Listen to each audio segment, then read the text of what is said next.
Yung banana Q siguro, sa isang araw nakakaubos ako ng 10 stick, 5 stick, or mga 4, ganyan. Hey, yeah, I wanna shoot, baby, shoot. Ooh, how you doing? So, what's up guys? Official soy. So ngayon, ginawa ko tong video na to kasi ito yung pinaka first time ko na gagawin sa YouTube. So, bago ka maging vlogger, syempre mas maganda yung nakikilala ka nila. Kung ano meron ka, kung ano ka, yun, kung ano yung pagkatao mo. So, ginawa ko tong video na to kasi ano, maraming hindi nakakakilala sa akin. Lalo-lalo na sa YouTube dito, wala pa nakakakilala sa akin. Tsaka, sorry kung nagtataka kayo kung ganito yung boses ko kasi, 1 AM na. So, ito yung mga kasama ko tulog na. Nandiyan sa likod. Yan. Basta nandiyan na sila nakahiga. So, simulan na agad natin. Itong video na to, ang title na ito,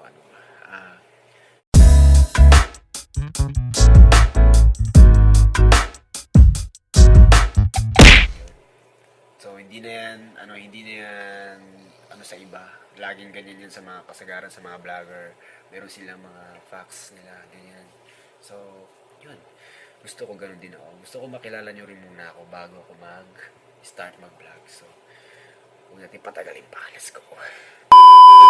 Kung tataka kayo, ang pangalan ko sa Facebook, sa social media kay Lou Budyongan or Lou Official, yan. So, ang totoo niyan, hindi talaga yun yung yung real name ko. So, ang totoong pangalan ko ay Franz Lawrence Budyongan. So, ayan. Ayun yung ayun yung real name ko. Kasi ayoko ng sa totoo lang, nahahabaan ako sa pangalan ko. Kaya pinaikli ko lang, ginawa ko lang Lou. Yun. Lumaki ako sa Antipolo Rizal. Yun. Kaya sa mga nagtataka dyan, kung bakit Tagalog ako, especially sa mga taga Bohol, yun. Bakit nagtataka sila na, nagtatagalog ako. Kasi ang salita sa Bohol kay Bisaya, di ba? So, nagtataka sila ba't minsan Tagalog ako. So, yun. Ito malalaman nyo na. Dahil lumaki ako sa Antipolo Rizal. So, kung salita dun sa Antipolo kasi Tagalog. So, hindi ginagamit yung Bisaya doon, mga Ilocano. Talaga Tagalog talaga ginagamit doon. Kaya, nasanay ako doon. Siguro, 20 years, 22 years, nandun ako sa Antipolo. Simula pinanganak ako. Kaya, pag high school ko kasi, tsaka na ako pumunta dito sa Bohol. Kaya yun. Kaya, ang hirap ng ang hirap ng ginawa ko. Adjust talaga ako. Kasi, wala akong kalam-alam sa Bisaya. So, sa 5 years, sa 6 years na nakastay ako sa Bohol, medyo natuto din ako. Pero, mas komportable talaga ako sa Tagalog kaya sorry. Pero, minsan kaya ko naman Bisaya ng straight. Nakakapag-Bisaya naman ako. Pero, kapag kausap ko kasi mga kakilala ko sa Manila, yun, sa mga kakilala ko sa Malalayo, napapatagalog ako. Tsaka komportable talaga ako sa Tagalog. Kaya yun. So, alam nyo na kung bakit nagtatagalog ako. Ang favorite kong pagkain, spaghetti. Tsaka banana cube. Yun. Yan yung pinaka-favorite ko talagang pagkain. Lalo na kapag nilalagnat ako. Kasi, pag kumakain ako ng spaghetti, tapos nilalagnat ako, nawawala yung lagnat ko.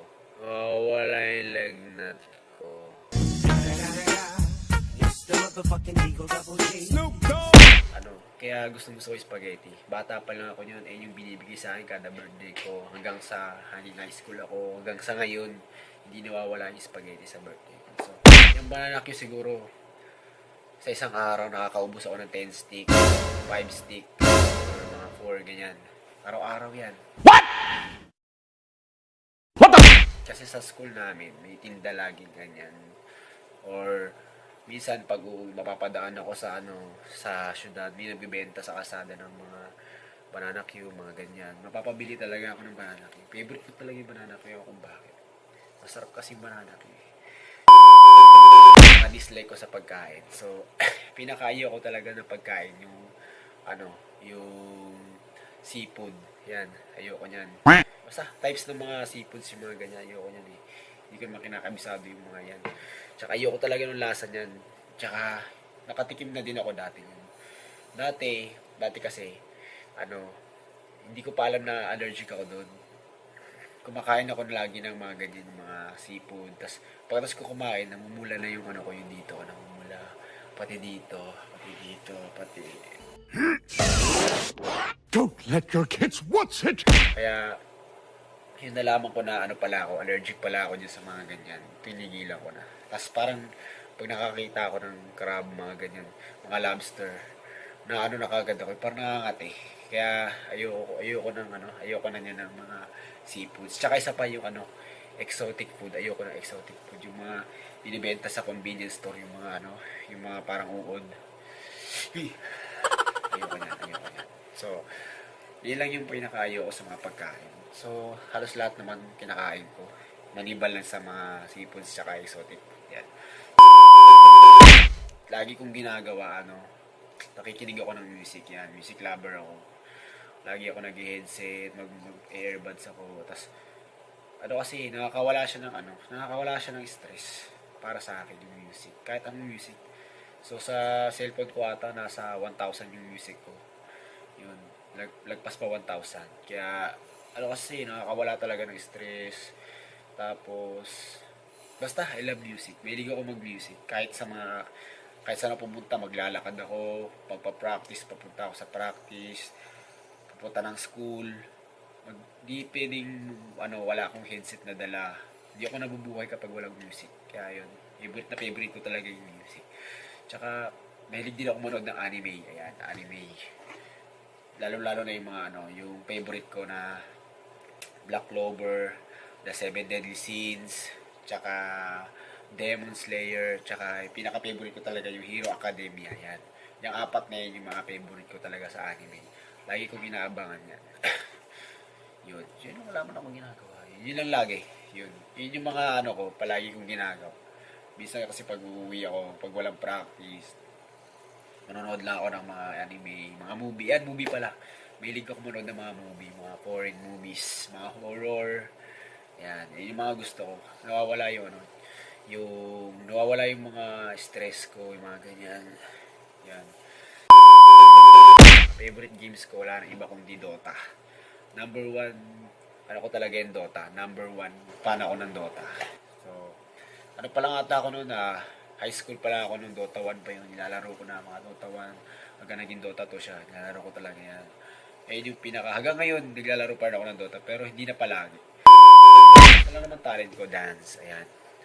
Alam na ng iba yan. Alam na. Yun lang yung talent ko, dance. Exit. Wala na. Meron pa. Pero, dance lang talaga. Tsaka, pa ba? Tsaka tumbling. Yan, tumutumbling din ako. Talent yun Talent yun. Tsaka, pa ba? Kanta.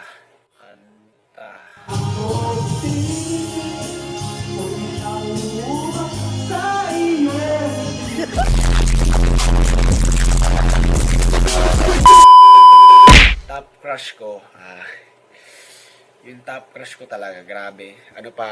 Naging crush ko talaga siya. High school pala ako nun, mga first year high school ako.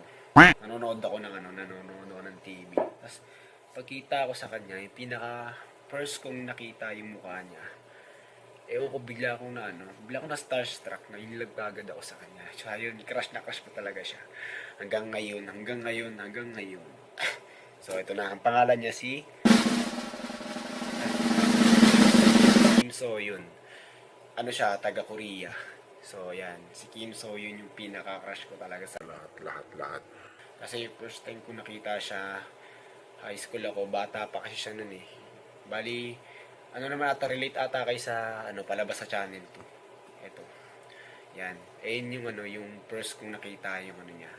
Yung teleserye niya. Missing You yan. Missing You.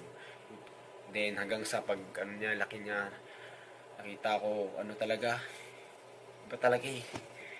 Basta, ang ganda niya.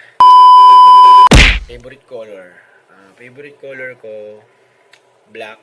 Hindi naman, diba? So, black na black. Favorite ko yung black, tsaka yung white. Yan. Para sa akin, yung white, ano lang yan, highlights lang yun yung white. Tapos gusto ko talaga yung mas maraming color yung black. Minsan nga tinatawag ko Mr. Black eh, pero yung ba't black yung gusto? Yeah, boy. Black, lahat black. Pati short ko black. Gusto ko talaga yung black. Ewan ko bakit. Tsaka meron pala isa, yung sapphire blue. Favorite ko rin yung sapphire blue. Yan. Sino sample. Gusto ko rin talaga yung sapphire blue like this. Yan. Yung cellphone ko. Yan. Gusto ko yung ganyang color, tsaka yung white, tsaka black. Yan. Yung tatlo lang, yung favorite ko. Ito guys, tapos na tayo guys. So, maraming salamat. Sana na nakilala nyo na ako ng ng lubusan. Dapat 80-30 ko yun, po 40 ko yun. Pero, lang, malalaman nyo lang yun sa mga susunod na vlogs ko. Comment lang kayo guys kung ano pa yung suggest nyo. So, yun lang. God bless. Finger